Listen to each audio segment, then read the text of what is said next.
देश हित में आज शुरुआत एक महिला की सुरक्षा से जुड़ी हुई खबर से करेंगे। एक ऐसी महिला जो राज्यसभा सांसद है, जो दिल्ली महिला आयोग की अध्यक्ष रही है, लेकिन आज उसी की सुरक्षा खतरे में पड़ गई है। स्वाति मालीवाल का आरोप है कि दिल्ली के मुख्यमंत्री आवास पर उनके साथ मारपीट की गई। आज एक वीडियो भी वायरल हुआ है।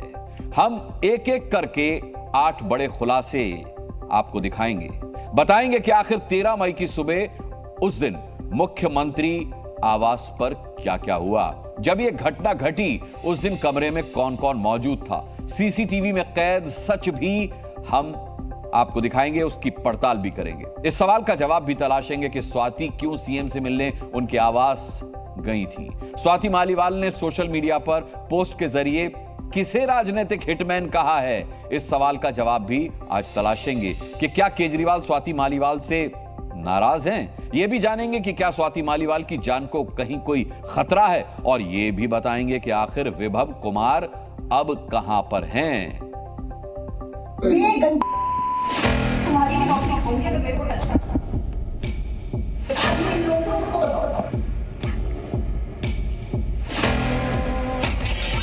I will do it. आज मैं इन लोगों को सबको बताऊंगा। हाँ बता देना, वो आपका हेडेक है। आप मेरे को किसी से बात करेंगे अभी करा रहे हैं। आप आइए ना। नहीं, मैं SHO सिविल लाइन से बात करूंगी। नहीं हम यहाँ नहीं कर सकते। नहीं, अब यही होगा जो करना है करो। और तुम्हारी भी नौकरी खाऊंगी अगर मेरे को टच करना।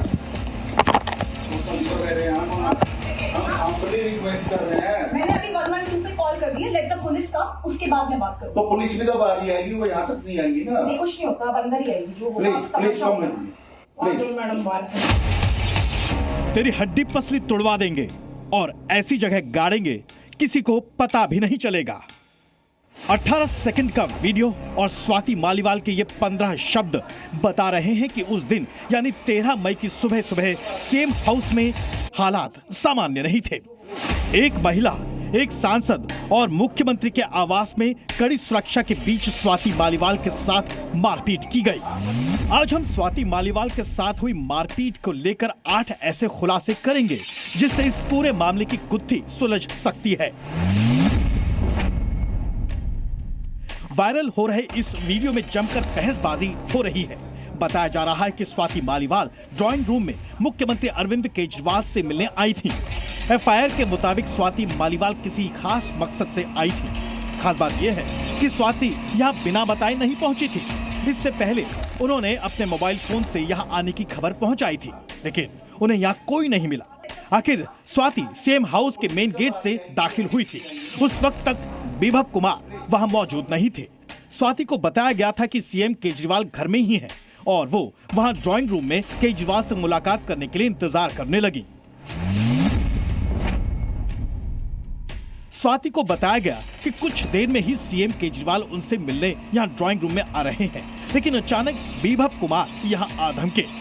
एफआईआर के मुताबिक विभव आते ही स्वाति मालीवाल पर चिल्लाने लगे, उनसे अभद्रता करने लगे। इस वीडियो में स्वाति के अलावा 2 सिक्योरिटी स्टाफ के लोग भी साफ दिख रहे हैं, जबकि एक जींस पहना व्यक्ति भी यहां मौजूद है जिसकी शक्ल नहीं दिखती। अब तक स्वाति मालीवाल का गुस्सा भी फूट पड़ा था। जैसे ही स्वाति के साथ गाली गलौज किया गया, उन्होंने भी पुलिस बुला लेने की धमकी दी। स्वाति को यहां कई बार थप्पड़ जड़े गए थे। एफआईआर के मुताबिक उन्हें 7 से 8 बार थप्पड़ मारे गए। उन्होंने कहा, मैं चीख रही थी, मेरी शर्ट को खींचा गया, मेरी शर्ट के बटन खुल गए, मेरा सिर सेंटर टेबल से टकराया, मैं बहुत दर्द में थी, वो मुझ पर हमला करता रहा। स्वाति मालीवाल ने तब तक पुलिस को फोन कर दिया था। पुलिस उनकी मदद के लिए पहुंची भी, लेकिन सवाल है कि आखिर स्वाति सुबह सीएम केजरीवाल के घर क्यों मिलने पहुंची। हालांकि इन दिनों चुनावी माहौल है, किसी रणनीति की चर्चा के लिए भी शायद उन्हें बुलाया गया हो। फिलहाल जांच जारी है। यूं तो स्वाति का ट्विटर अकाउंट देखें तो साफ दिखता है कि वो भी आम आदमी पार्टी के चुनावी प्रचार में जुटी हैं। लेकिन आज का उनका ये पोस्ट कुछ अलग ही इशारा कर रहा है। उन्होंने लिखा, हर बार की तरह इस बार भी राजनीतिक हिटमैन ने खुद को बचाने की कोशिशें शुरू कर दी हैं। अपने लोगों से ट्वीट्स करवाकर आधी बिना संदर्भ की वीडियो चला के इसे लगता है कि ये इस अपराध को अंजाम देके खुद को बचा लेगा। कोई किसी को पीटते हुए वीडियो बनाता है भला? घर के अंदर की और कमरे की सीसीटीवी फुटेज की जांच होते ही सत्य सबके सामने होगा। जिस हद तक गिर सकता है गिर जा, भगवान सब देख रहा है। एक ना एक दिन सबकी सच्चाई दुनिया के सामने आएगी। सवाल यह भी है कि अरविंद केजरीवाल के जेल जाने से लेकर अंतरिम जमानत पर बाहर आने के बाद भी आम आदमी पार्टी के कई सांसद खुलकर उनके लिए एक्टिव नहीं दिखते। क्या यही वजह है नए घटनाक्रम बनने की? हालांकि स्वाति मालीवाल ने आखिरी बार केजरीवाल के 10 गारंटी से जुड़ा पोस्ट उनके पक्ष में किया था। एफआईआर में जो कुछ भी कहा गया है उससे सवाल उठता है कि क्या स्वाति मालीवाल की जान को खतरा है? अगर सीएम मौजूद थे और ये प्रूव हो जाता है कि मौजूद थे तो उन पे कार्रवाई बनती है। अगर उनकी मौजूदगी में मारा गया तो वो भी रिस्पॉन्सिबल है। स्वाति मालीवाल का कल देर रात एम्स में मेडिकल हुआ, जबकि आज वो सीढ़ियां भी ठीक से उतरते नहीं दिख रही थीं। पुलिस लगातार बिप्लब कुमार को ढूंढ रही है। महिला आयोग ने भी बिप्लब कुमार को आयोग के सामने पेश होने को कहा है, जबकि दिल्ली में स्वाति मालीवाल के पक्ष में प्रदर्शन हो रहा है। पुलिस की जांच आगे बढ़ चुकी है। ब्यूरो रिपोर्ट, जी मीडिया। वीडियो में दिख रही तस्वीरों और स्वाति मालीवाल की एफआईआर पर आम आदमी पार्टी ने पलटवार किया है। इस बीच विभव कुमार ने भी स्वाति के खिलाफ पुलिस में शिकायत दर्ज कराई है। दिल्ली की मंत्री आतिशी ने क्या कहा है? उन्होंने कहा है कि स्वाति जबरदस्ती सीएम आवास में आई थी। उनकी उस दिन कोई अपॉइंटमेंट नहीं थी। आतिशी ने बताया कि उस दिन केजरीवाल घर पर थे ही नहीं। आम आदमी पार्टी ने स्वाति मालीवाल को मोहरा बताया है और साथ ही दावा किया कि स्वाति को कहीं कोई भी चोट नहीं आई है। आतिशी ने बीजेपी पर स्वाति को मुख्यमंत्री आवास भेजने का आरोप लगाया है। साथ ही यह भी कहा है कि एफआईआर में लिखी सभी बातें सरासर झूठ हैं। स्वाति मालीवाल जी 13 मई को अनअनाउंस्ड बिना अपॉइंटमेंट लिए मुख्यमंत्री आवास पहुंची। उनका इरादा था कि मुख्यमंत्री पर आरोप लगाया जाए। आपको बता दें कि आतिशी के जवाब में स्वाति मालीवाल ने कहा है कि एक गुंडे को बचाने के लिए उनके चरित्र पर सवाल उठाया गया है।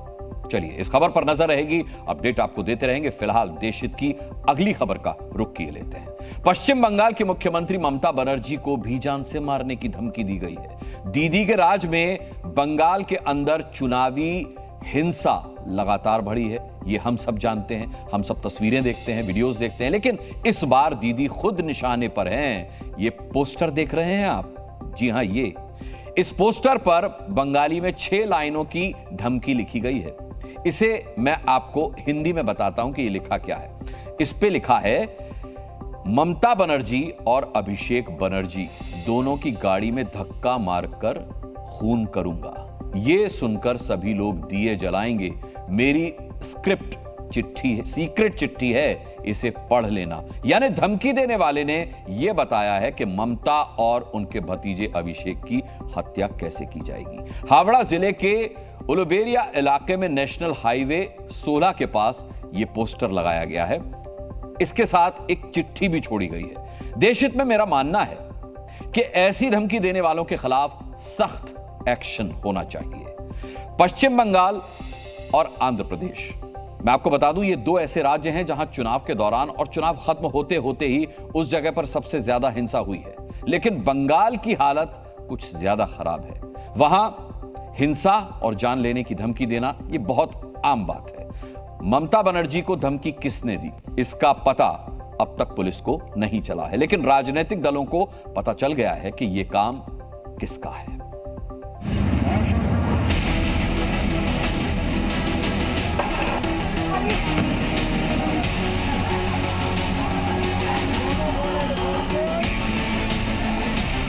भाजपा और ये लेफ्ट फ्रंट के बीच में कोई फर्क नहीं। ये लोग सोच रहे हैं कि ममता बनर्जी को मारेंगे, अभिषेक बंदोपाध्याय को मारेंगे। इस तरीके के धमकियां देके ममता बनर्जी या अभिषेक बनर्जी डरने वाले हैं या चुपचाप बैठ के घर में बैठ जाएंगे, होता नहीं।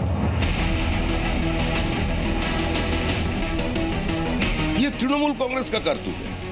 तृणमूल कांग्रेस समझ गया है जो डूब रहे, तृणमूल कांग्रेस को बचाने वाला कोई नहीं है। पश्चिम बंगाल की जनता ने तृणमूल को आजमाया, तृणमूल को परखा, अभी तृणमूल को खदेड़ रहे हैं। इसी का कारण कहीं फेक वीडियो प्लांट कर रहे हैं, कहीं ऐसा पोस्टर लगा रहे हैं। पोस्टर उन मीडिया को जाते हैं, ওইখানকার পুলিশ দেখবে তো।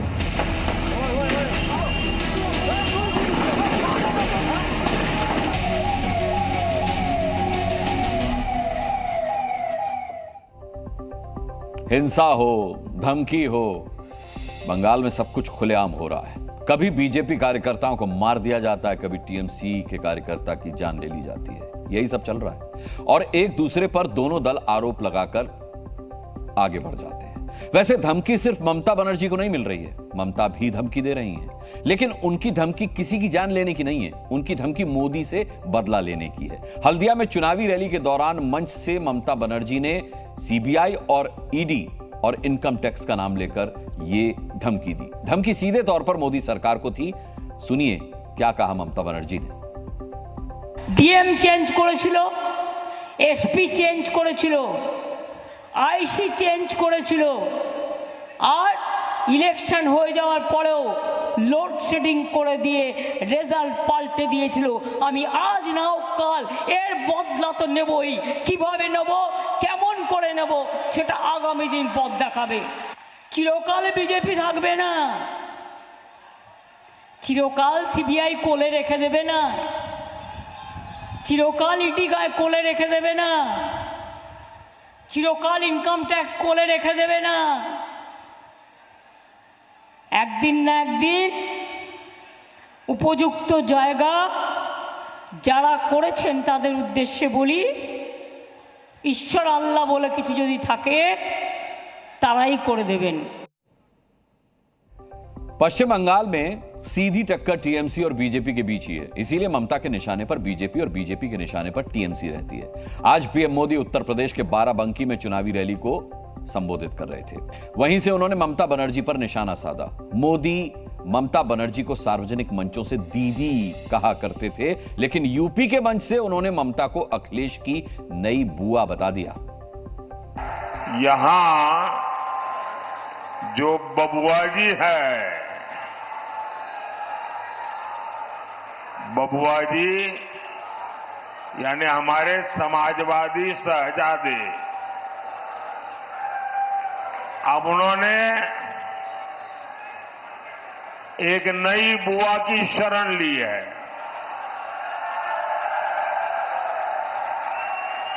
ये उनकी नई बुआ जी है बंगाल में। अरे बंगाल वाली बुआ जी ने कह दिया है, इंडी वालों को कहा है कि मैं आपको बाहर से सपोर्ट करूंगी।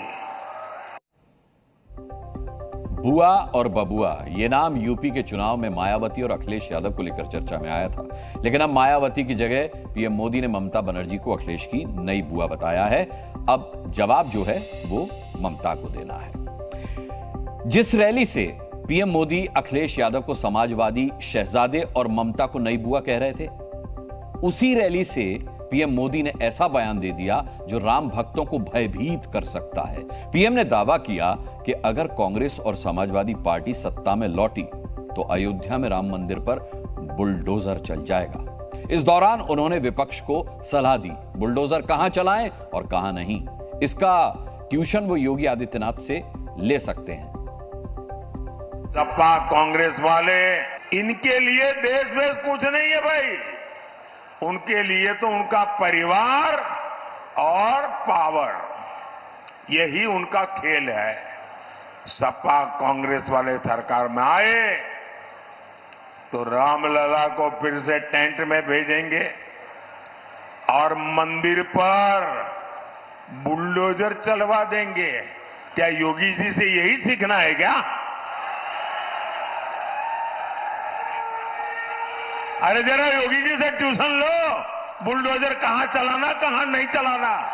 2024 के चुनाव में आज उत्तर प्रदेश पर पूरे देश की नजर टिकी रही। क्योंकि एक तरफ सुबह में पीएम मोदी और योगी आदित्यनाथ की रैलियां हो रही थीं, तो दोपहर में इंडिया गठबंधन रायबरेली में शक्ति प्रदर्शन कर रहा था। रायबरेली में आज पूरा परिवार जुटा हुआ था। सोनिया गांधी आई थी, मंच पर राहुल गांधी, प्रियंका गांधी वाड्रा के साथ साथ कांग्रेस के कई बड़े नेता मौजूद थे और समाजवादी पार्टी के अध्यक्ष अखिलेश यादव भी साथ खड़े हुए वहां पर नजर आए। लेकिन हम आपको इस चुनावी मंच से आज की दो सबसे अच्छी तस्वीरें दिखाना चाहते हैं। मां को गले लगाता बेटा। मंच पर जब सोनिया गांधी पहुंची तो राहुल गांधी भाषण दे रहे थे। उन्होंने भाषण रोका, चुप हो गए वो, और सोनिया गांधी को सबसे पहले गले लगाया। इससे पहले प्रियंका मां को मंच पर लाने के लिए नीचे उतरी। और दूसरी तस्वीर जो सबसे अच्छी रही वो ये रही कि जब सोनिया गांधी रायबरेली की जनता को संबोधित कर रही थी, उस समय राहुल और प्रियंका दोनों भाई बहन अपनी मां के पास खड़े हुए थे। क्योंकि मंच चुनाव प्रचार का है, चुनाव प्रसार का है, इसीलिए इन दोनों तस्वीरों को चुनावी चश्मे से देखा जा सकता है। इस रैली को हम शक्ति प्रदर्शन कह रहे थे, लेकिन इन दोनों तस्वीरों को देखने के बाद हमें लगता है कि इस रैली में शक्ति प्रदर्शन से कहीं ज्यादा परिवार का इमोशन था। और इस इमोशन को सोनिया गांधी ने रायबरेली की जनता से जोड़ा। क्या कहा? कहा कि मैं आपको अपना बेटा सौंप रही हूं।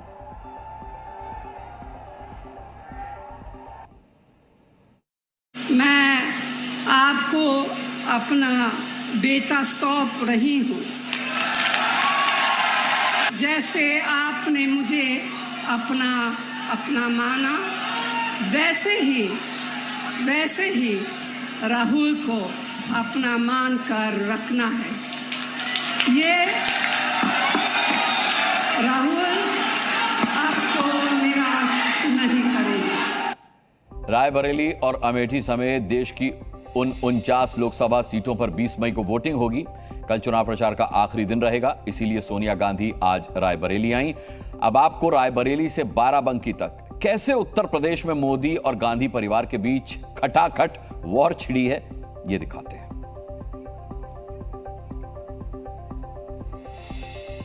सोनिया गांधी को किस तरीके से, अपनी मां को किस तरीके से अपना भाषण बीच में रोककर राहुल गांधी ने गले लगाया, ये तस्वीर आप एक बार फिर देख रहे हैं।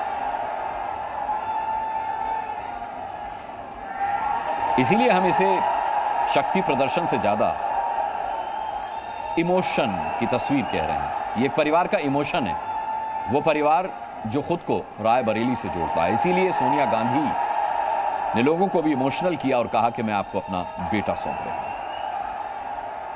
मैं आपको अपना बेटा सौंप रही हूं। जैसे आपने मुझे अपना माना, वैसे ही राहुल को अपना मान कर रखना है। ये राहुल आपको निराश नहीं करेगा। उत्तर प्रदेश में रायबरेली की सीट कांग्रेस के लिए बहुत बड़ी प्रतिष्ठा का सवाल है। ऐसे में ये जो तस्वीर है, ये राजनीतिक संस्कार नहीं है, ये पारिवारिक संस्कार हैं, ये निजी संस्कार हैं, जिनका प्रदर्शन आज इस मंच पर देखने को मिला। अब आपसे एक रोचक जानकारी हम शेयर करते हैं। लखनऊ में 20 मई को चुनाव है और अगर आप लखनऊ में रहते हैं तो फिर आपके लिए ये बहुत फायदे की जानकारी है, बड़े ध्यान से सुनिए। लखनऊ के स्कूल्स ने वोट बढ़ाने के लिए एक ऑफर दिया है। अगर स्कूल में पढ़ने वाले बच्चों के माता पिता वोट डालेंगे तो उनके बच्चों को 10 नंबर ज्यादा मिलेंगे। साथ ही स्कूल के कर्मचारियों को भी एक दिन की एक्स्ट्रा सैलरी मिलेगी। लखनऊ के सेंट जोसेफ स्कूल ने यह ऑफर दिया है।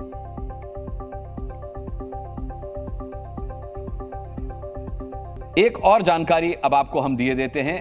जी जानकारी में अगली जानकारी आपके सामने ये रही। आज गाजियाबाद में खाद्य विभाग ने एक गोदाम में छापेमारी की तो वहां से एक्सपायरी डेट वाले चॉकलेट्स पकड़े गए। जो चॉकलेट गोदाम से बरामद किए गए वो नामी कंपनियों के थे और महंगे चॉकलेट थे। उनमें एक्सपायर्ड चॉकलेट की पैकिंग बदलकर उन्हें फिर से मार्केट में बेचा जा रहा था। फूड सेफ्टी डिपार्टमेंट ने गोदाम को सील कर दिया है।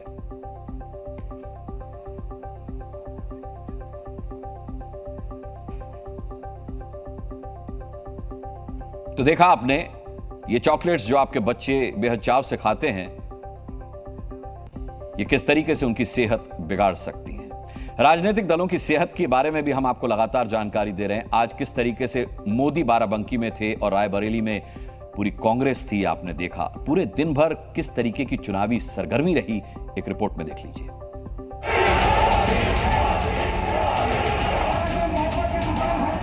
आप मुझे बताओ क्या बुलवाना है नरेंद्र मोदी से, मैं कल बुलवा देता हूं।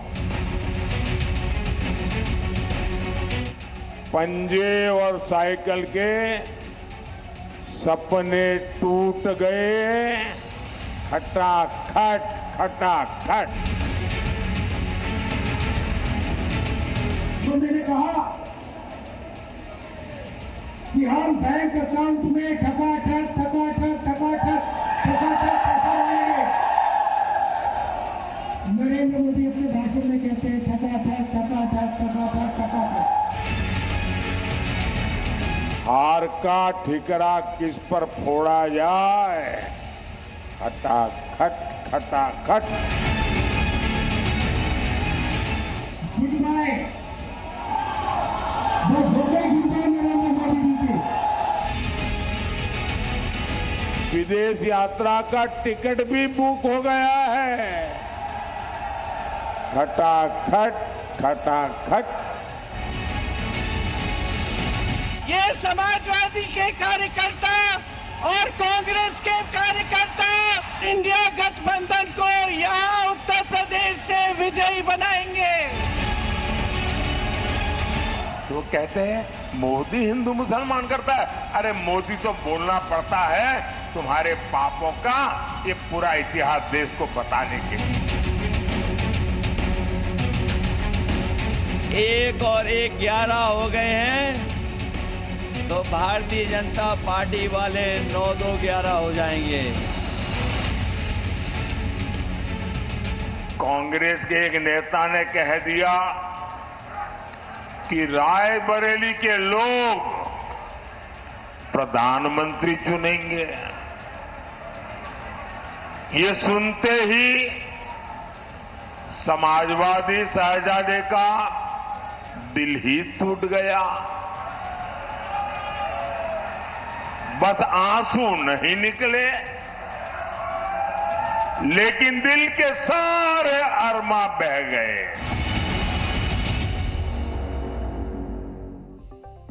देशहित में अब खबर चारधाम की यात्रा पर जाने की योजना बनाने वाले श्रद्धालुओं के लिए है।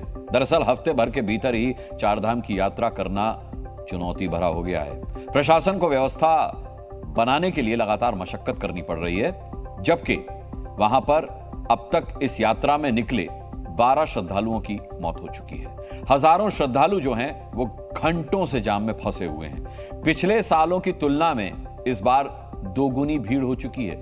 लोगों को अपनी बारी के लिए लंबा इंतजार करना पड़ रहा है क्योंकि लोग जाम में फंस गए हैं। इस बीच प्रशासन ने वीडियो रील्स बनाने पर बैन लगा दिया है। साथ ही 31 मई तक वीआईपी दर्शन भी अब श्रद्धालु नहीं कर पाएंगे, यानी चारधाम की यात्रा बहुत मुश्किल हो चुकी है। यहाँ देखो कितना जाम लग चुका है।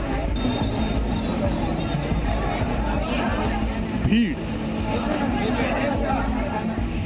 लंबा जाम, मौतें और कई तरह की पाबंदियों ने चारधाम की यात्रा को और दुर्गम बना दिया है। उत्तराखंड का प्रशासन भले ही लाख कोशिशें कर रहा हो, लेकिन अब भी चारधाम की यात्रा करने निकले श्रद्धालुओं को कई मुसीबतों से दो चार होना पड़ रहा है।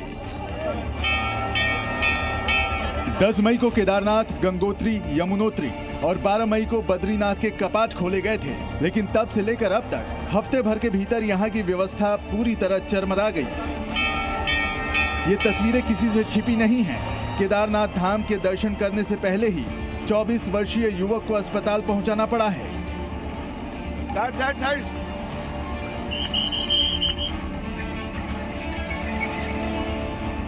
कई किलोमीटर लंबे जाम से निजात दिलाने के लिए प्रशासन की कोशिशें जारी हैं, लेकिन हालात में बदलाव कब तक और कितने होते हैं, ये भी समझने की कोशिश हो रही है।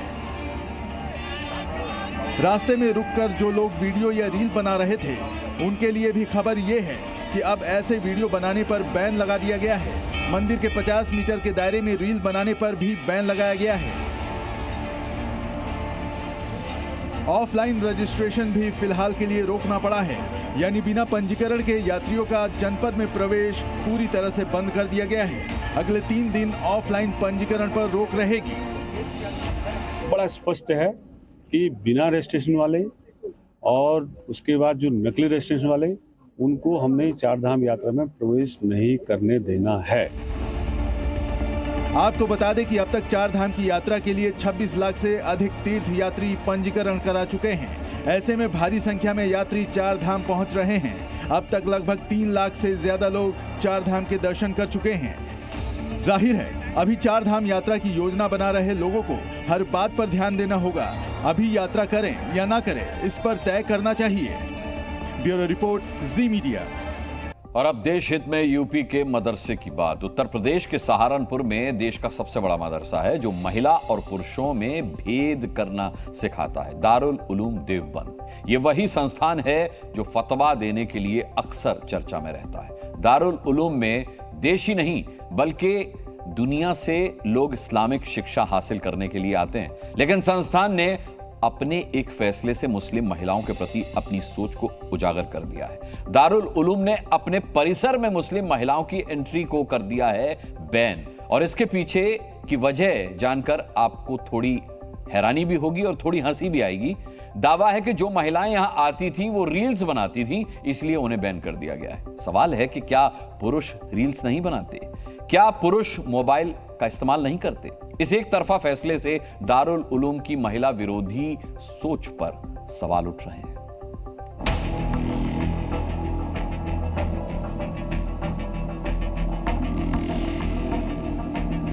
देश में इस्लामिक शिक्षा का सबसे बड़ा केंद्र है देवबंद का दारुल उलूम। यहाँ देश से ही नहीं बल्कि विदेशों से भी मुसलमान इस्लाम की शिक्षा हासिल करने आते हैं। लेकिन जब मुस्लिमों के इसी शिक्षा केंद्र से दकियानूसी फैसले आने लगे तो यहाँ से निकले मौलाना बच्चों को क्या सिखाएंगे। दारुल उलूम ने महिलाओं को लेकर फतवा जारी कर दिया है। अब की बार दारुल उलूम ने परिसर में महिलाओं के घुसने पर ही पाबंदी लगा दी है। दारुल उलूम देवबंद प्रबंधन ने दावा किया कि मदरसे में आने वाली महिलाएं वीडियो रील बनाती थी। रील बनाकर महिलाएं उसे सोशल मीडिया पर अपलोड कर रही थी। दारुल उलूम प्रबंधन का दावा है कि इससे मदरसे में पढ़ने वाले बच्चों की पढ़ाई पर असर पड़ रहा है, जिसकी वजह से परिसर में महिलाओं की एंट्री पर ही बैन लगा दिया गया है। उत्तर प्रदेश के सहारनपुर में स्थित दारुल उलूम देवबंद ने अपने परिसर में लड़कियों और महिलाओं के आने पर प्रतिबंध लगा दिया है। उनका ये कहना है कि महिलाएं यहां पर आकर रील्स और वीडियोस बनाती थीं, जिससे यहां मौजूद बच्चों को पढ़ाई करने में दिक्कत होती थी। हालांकि शुरुआत में उन्होंने इस पूरे मामले पर कोई ध्यान नहीं दिया, लेकिन जब से देश और विदेश से इसकी शिकायतें सामने आने लगी उसके बाद उन्होंने ये कड़ा फैसला लिया है। दारुल उलूम ने इस फैसले पर कोई आधिकारिक बयान नहीं जारी किया। दारुल उलूम देवबंद के महिलाओं की एंट्री पर बैन लगाने से जहां हर कोई हैरान है, तो वहीं मुस्लिम धर्म गुरु इस फैसले का बचाव कर रहे हैं। हर कॉलेज, यूनिवर्सिटी, स्कूल, मदरसा जो शिक्षा स्थान होते हैं, वहां की इंतजामिया को अपने तमाम अच्छे और बुरे फैसले लेने का अधिकार होता है। दारुल उलूम अपने फतवों को लेकर हमेशा से सुर्खियों में रहता है, लेकिन इस बार उसने महिलाओं को ही परिसर में घुसने का तुगलकी फरमान जारी कर दिया है। दारुल उलूम के इस फैसले पर अब कई सवाल खड़े हो रहे हैं। अगर रील बनाने से दारुल उलूम को आपत्ति थी तो मोबाइल बैन करना चाहिए, महिलाओं को नहीं। क्या देवबंद आने वाले पुरुष रील या वीडियो नहीं बना रहे? सवाल तो ये भी है कि कहीं महिलाओं को रोकने के लिए रील का बहाना तो नहीं बनाया गया। देश में पुरुष और महिलाओं के लिए समान अधिकार की बात होती है, लेकिन मुस्लिमों की सबसे बड़ी शिक्षण संस्थाओं में ही महिलाओं से भेदभाव हो रहा है। शायद इन्हीं वजहों से इस्लाम में महिलाएं अभी भी धर्म की बंदिशों में जीने को मजबूर हैं। ब्यूरो रिपोर्ट, जी मीडिया। दारुल उलूम का फैसला मुस्लिम महिलाओं पर आया है। ऐसे में जी न्यूज ने फैसले को लेकर मुस्लिम महिलाओं से भी बात की। रील के बहाने मुस्लिम महिलाओं की एंट्री पर बैन पर क्या कह रही हैं मुस्लिम महिलाएं, आपको सुनना चाहिए। मस्जिद पे या मदरसे पे जाके वीडियो बनाना और ये सब गलत है। फैसला बहुत अच्छा लिया। अगर सबको अच्छा ही लगता तो क्यों बंद करते? बंद किया है, अपने समय से सही किया है, बंद कर दिया। मुझे नहीं लगता कि इस पर किसी को एतराज़ करना चाहिए, क्योंकि किसी भी इंस्टीट्यूशंस के अपने रूल्स एंड रेगुलेशंस होते हैं, उनके अपने नॉर्म्स होते हैं, और वो भी एक इस्लामिक इंस्टीट्यूशन है, तो वो अपने हिसाब से तय कर सकते हैं कि उन्हें क्या चीज़ उनके इंस्टीट्यूशन के लिए, उनके लिए सही है, क्या नहीं सही है, अवाम में क्या मैसेज जाना चाहिए। महिलाएं जाके रील्स बनाती हैं तो शरीयतन जायज़ नहीं है। वहाँ पे लोगों को दीन सिखाने के लिए, दीन के लिए वो वहाँ पे जाते हैं। आज तक जितनी भी इस तरह की इस्लामिक इंस्टीट्यूशंस और बॉडीज हैं, उन्होंने मुस्लिम महिलाओं के अधिकार को लेकर कोई भी इस तरह की सोच या कोई कदम नहीं उठाया कि हाँ, हम एक आजाद देश में रहते हैं, कॉन्स्टिट्यूशन से देश चलता है। देश हित में यूपी के बाद अब बिहार के मदरसे की बात करते हैं। छपरा में मदरसा ब्लास्ट को लेकर केंद्रीय मंत्री गिरिराज सिंह के बयान से सियासी उबाल आ गया है। उन्होंने मदरसों को आतंक के अड्डे से जोड़ा तो ओवैसी के मंत्री ने इसे महज एक पटाखे का धमाका बताया। लेकिन आज छपरा में यूपी के मुख्यमंत्री योगी आदित्यनाथ ने मोर्चा संभाला और मोर्चा संभालकर विरोधियों को एक साथ ललकारा। यहां लालू यादव भी डेरा जमाए हुए हैं।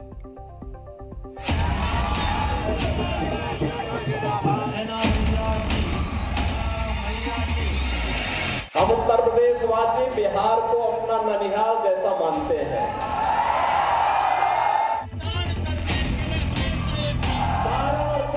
मैंने कहा अगर मुझे मोदी जी ने यूपी की बागडोर सौंपी है तो इन दंगाइयों को रसा तक को जरूर पहुंचाऊंगा। उन लोगों से बोलिए कि भाई अगर पाकिस्तान से इतनी ही स्नेह है, इतना ही प्यार है, तो भारत पे बोझा मत बनो, पाकिस्तान जाओ। बिहार के छपरा में लालू यादव डेरा जमाए बैठे हैं। अपनी बेटी रोहिणी आचार्य के लिए वो यहाँ से हिल भी नहीं रहे। तो वहीं यूपी के सारण पहुंचे योगी आदित्यनाथ ने बीजेपी के लिए मोर्चा संभाल लिया। उन्होंने राम का नाम लेकर बिहार और यूपी का नाता जोड़ रामद्रोहियों पर जमकर निशाना साधा है। रामद्रोही नहीं समझ सकते, उनकी समझ में आएगा भी नहीं, क्योंकि उनके मन में तो एक ही भाव है, और वह है कि जैसे भी हो सत्ता प्राप्त करो, देश की कीमत पर सत्ता। इस बीच छपरा में मदरसे के पास हुए धमाके पर राजनीति जमकर गर्मा गई है। उन्होंने मदरसों में आतंक का अड्डा होने का आरोप लगाया है। मैं बार बार कह रहा हूं, बिहार का मदरसा आतंक का अड्डा है और छपरा की घटना वही हो रहा है और इसे धर्म से नहीं जोड़ा जाना चाहिए।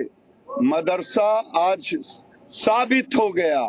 ये बात ओवैसी के नेताओं को भी चुभ रही है। उन्होंने बीजेपी पर मुसलमानों को बदनाम करने का आरोप लगाया है।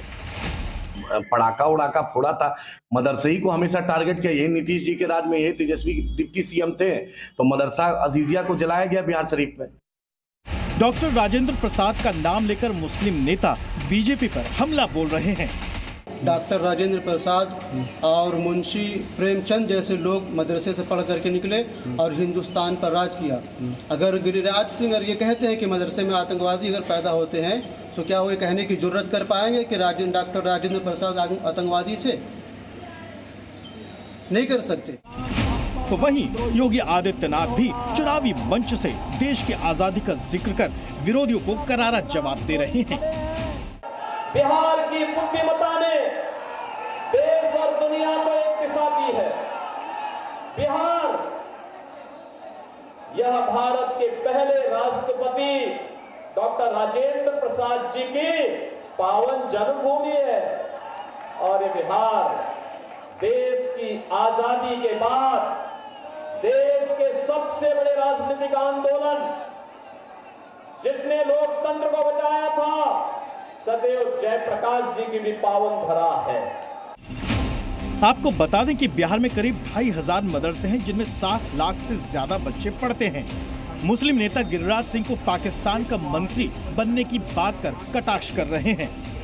बिहार गिरिराज सिंह को पाकिस्तानी का मिनिस्टर बनवा दीजिए। बेगूसराय भी तंग है, बिहार भी तंग है, भारत भी तंग है। चलिए आगे बढ़ते हैं और अब देश हित में बात करते हैं पाकिस्तान की। जी हां, देश हित में पाकिस्तान की बात। सबसे पहले आपको एक वीडियो दिखाते हैं। इस वीडियो में आपको कुछ घर जलते हुए दिखाई देंगे। ये पाकिस्तान में रहने वाले हिंदुओं के घर हैं, ये देखिए जो जल रहे हैं। इन्हें घर कहना भी गलती है, ये झोपड़ी कहें तो ज्यादा ठीक है। पाकिस्तान में हिंदू किस तरह से रहते हैं, ये झोपड़ी उसका सबूत है। पाकिस्तान के सिंध प्रांत में 10 हिंदुओं के घर झोपड़ी इसी तरह से जल गए। पाकिस्तान में हिंदुओं के साथ कैसा बर्ताव होता है वो आपको अगली 2 तस्वीरों के जरिए बेहतर समझ में आएगा।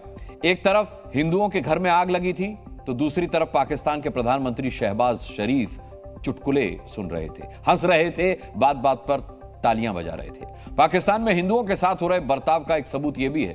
यह तस्वीर देखकर अगर आपकी भावनाएं नहीं जागती हैं तो जागनी चाहिए। यह तस्वीर देखकर अगर आपको गुस्सा नहीं आ रहा है तो आना चाहिए। पाकिस्तान में जल रहे हिंदुओं के घर, पाकिस्तान में फिर बेघर हुए हिंदू बेघर हुए, शहबाज चुटकुले सुन रहे। कई झोपड़ियां धू-धू करके जल रही हैं। पाकिस्तान से आई ये तस्वीरें भारत के हिंदुओं को परेशान कर सकती हैं। पाकिस्तान के सिंध प्रांत के बदीन इलाके में रहने वाले 10 हिंदुओं की झोपड़ियां आग की चपेट में आ गई। लाचार हिंदू अपने घरों को जलते हुए देख रहे थे लेकिन कुछ कर नहीं सके। जिस वक्त सिंध में आग लगी हुई थी उसी वक्त पाकिस्तान के प्रधानमंत्री शहबाज शरीफ इस्लामाबाद में चुटकुले सुनने में व्यस्त थे। पाकिस्तान में रहने वाले हिंदुओं की आंखों में गम था तो शहबाज के चेहरे पर हंसी थी। पाकिस्तान में हिंदुओं के साथ कितना भेदभाव होता है, उन पर कितना अत्याचार होता है, ये बात दुनिया को मालूम है। वहाँ के हिंदुओं के साथ ना तो सरकार है न ही पाकिस्तान की आवाम। पाकिस्तान में हिंदू बेटियों के अपहरण की खबरें अक्सर सामने आती रहती हैं। खुद पाकिस्तान के हिंदू सांसद संसद में खुलासा कर चुके हैं कि हिंदू बेटियों का अपहरण कर उनका जबरदस्ती धर्म परिवर्तन करवाया जाता है। पाकिस्तानी सांसद ने जो बात कही उसमें 100% सच्चाई है। कई साल पहले पाकिस्तान से जान बचाकर भारत आई हिंदू लड़की भावना की जुबानी पाकिस्तान में अत्याचार की कहानी सुनिए। वहाँ तो बहुत परेशानियाँ थी। लड़कियाँ वहाँ नहीं पढ़ नहीं पाती है, अपनी मर्जी से घर से बाहर नहीं निकल सकती है। और जो लोग कहीं तीर्थ वगैरह करने जाते हैं तो लड़कियाँ वहाँ पढ़ी लिखी नहीं है, कभी भटक जाती है तो मुसलमान उनको उठा लेते हैं और धर्म परिवर्तन करवाते हैं लड़कियों को। वहाँ तो बहुत हिंदू थे, हम जैसे ये बस्ती बन रखी है वैसे ही वहाँ बहुत लोग हैं। कई लोग तो आधे यहाँ आ गए और बहुत हमारे परिवार पीछे है, वो भी आना चाहता है लेकिन वो भी आ नहीं आ रहे। आपको बता दें हरियाणा के फतेहाबाद में रह रहे पाकिस्तान से आए 30 हिंदू शरणार्थियों को 21 मई के बाद नागरिकता मिल जाएगी। इनमें डिवाया राम भी हैं जो बेनजीर भुट्टो के समय पाकिस्तान में हिंदू सांसद रह चुके हैं। देश हित में अब अगली खबर का रुख करते हैं। भारतीय वायुसेना को मिलने वाली नई ताकत की बात करते हैं। अब से 2 महीने के बाद वायुसेना के बेड़े में नई खूबियों से लैस एक फाइटर जेट शामिल होने वाला है। इस फाइटर जेट का नाम है तेजस mark 1 alpha.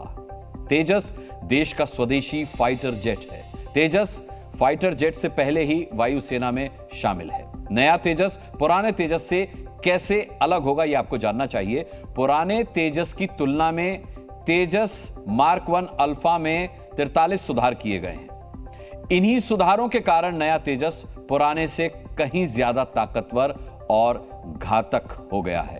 Hindustan aeronautics limited को रक्षा मंत्रालय ने 97 तेजस मार्क 1A का ऑर्डर दिया था जिसकी डिलीवरी जुलाई में शुरू हो जाएगी। यह पूरी तरह से स्वदेशी निर्मित फाइटर जेट है और सभी 97 विमानों को मार्च 2025 तक वायुसेना को सौंप दिया जाएगा। अब तेजस मार्क 1 अल्फा की खासियत भी जान लीजिए।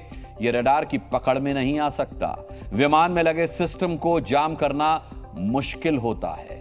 इसे हवा से हवा में मार करने वाली लंबी दूरी की मिसाइलों से लैस किया गया है। इसमें एडवांस इलेक्ट्रॉनिक वॉरफेयर सिस्टम लगा हुआ है। इसके आने से वायुसेना की ताकत में बेहद इजाफा होगा। जब भी कोई नया लड़ाकू विमान आता है तो वो पहले से ज्यादा बेहतर और ताकतवर होता है। इस समय आपके मन में भी सवाल होगा कि तेजस मार्क 1 अल्फा में ऐसा क्या खास है। हम आपको इसकी खूबियां बता चुके हैं।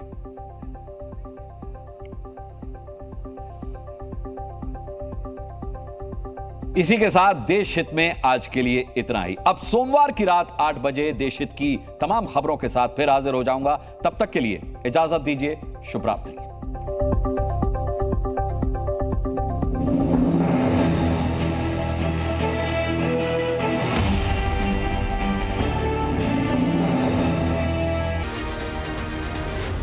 Z News.